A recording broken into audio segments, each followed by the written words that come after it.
we show you why you're not performing, i.e. your manager's gone and put it all in a low performing set of companies and they've put tiny amounts of money in good companies. Usually it's the same answer time and again. Honestly, I could create a robot to do it. And that's the same issue time and time again.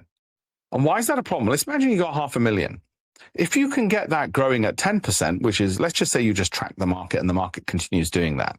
So there's no guarantee. I'm not guaranteeing. I'm saying if the market, just 10%, 500,000 becomes 1.3 million over 10 years.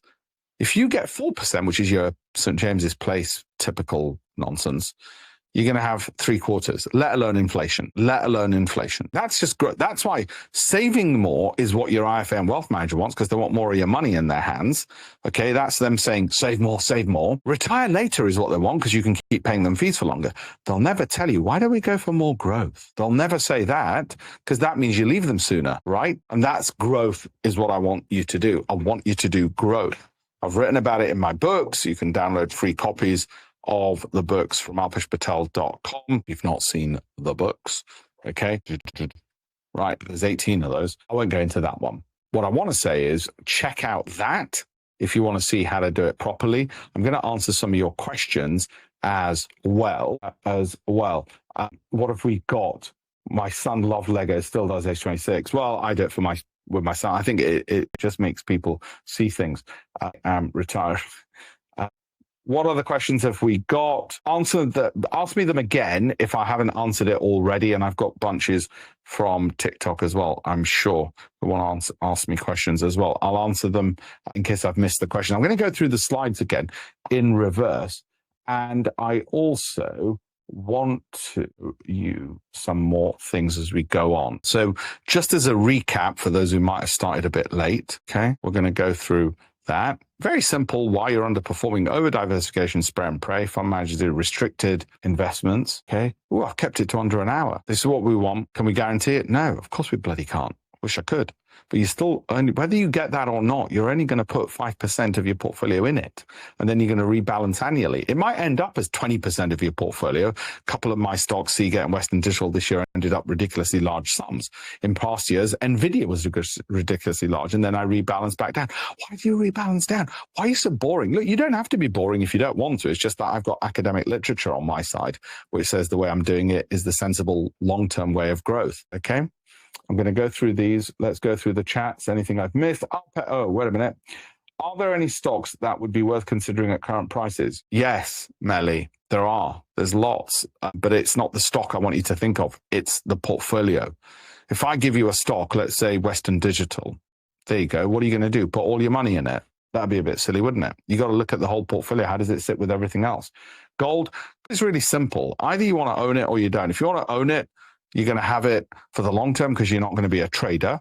So if you're going to have it for the long term and you want to own it, how much should you have is the next question. 5% of your portfolio is sensible. So there you go. That's gold. What you're asking me is a trading question. What's gold going to do in the next week? You're in the wrong webinar, mate. If you're looking for trading tips over the next week, me and Warren Buffett don't do that.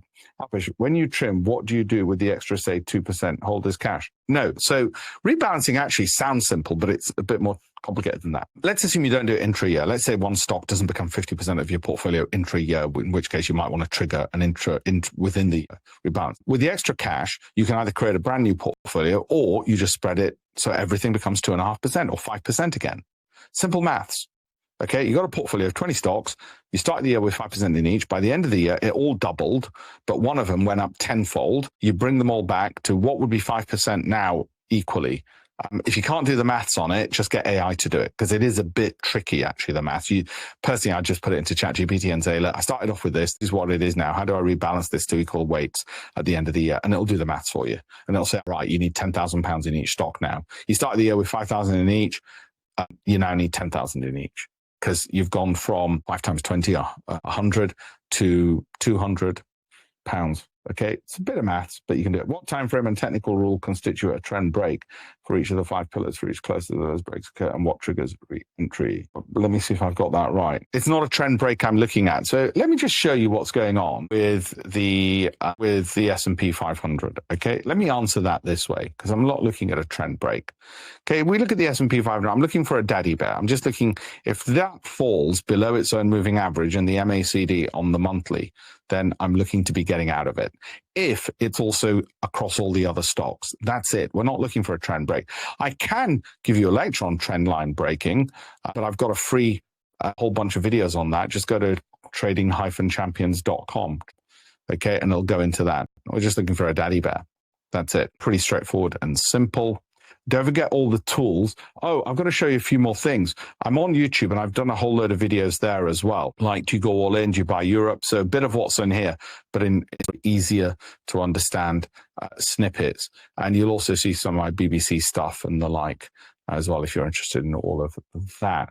Okay, so we've got that. I'm going to close that one. I've got to do that. If only divorce was that easy, mate. Melly, I tried to follow your filters based on value, quality, income. And I know Logitech, how might have a go? And here's a good your view. Well, good for what basis? We create portfolios. You're asking, is it a good company in isolation? Everything's a good company in isolation. If it's gone through my filters, it's really as a portfolio, does it meet all the requirements of the portfolio as a whole? What you're doing is you're doing it piecemeal. And the danger of that is you create a highly correlated, concentrated risk portfolio, which when it falls, everything falls together. I'm trying to find the right one to show you, Melly. It's this one, okay? There's no point having a bunch of portfolio stocks, which if they're going to, your whole portfolio drops 90%. So in isolation, everything can be good. But the real other problem is people panic and get bored and then they don't hold through over that time. So if I can get you the right slide for that one. Avoid the panic and the boredom. So the problem isn't necessarily the stock, it's the monkey brain that comes in time and time again. Okay. Chaz Arpish, I think I've answered that.